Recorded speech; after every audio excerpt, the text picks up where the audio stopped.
అందరికీ praise lord.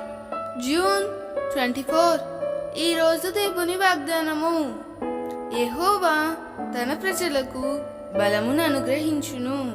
కీర్తనలు 29:11.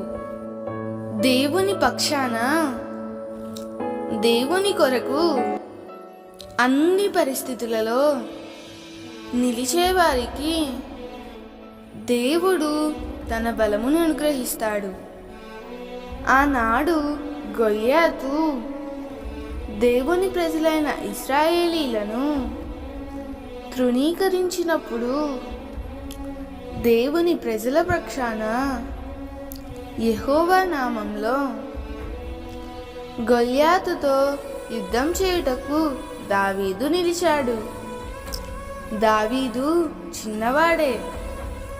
దేవుడు తన బలమును అనుగ్రహించి గొప్ప విజయాన్ని దావీదునకు అనుగ్రహించాడు. నీవు ఏ స్థితిలో ఉన్నా, నీవు ఎంత బలహీనుడవైనా దావీదు వలె దేవుని మీద ఆధారపడితే తప్పకుండా నీకు కూడా గొప్ప విజయాన్ని ఇస్తాడు.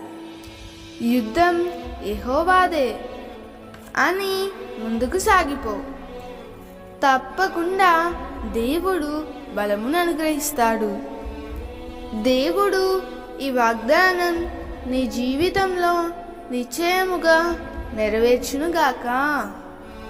ఆమేన్.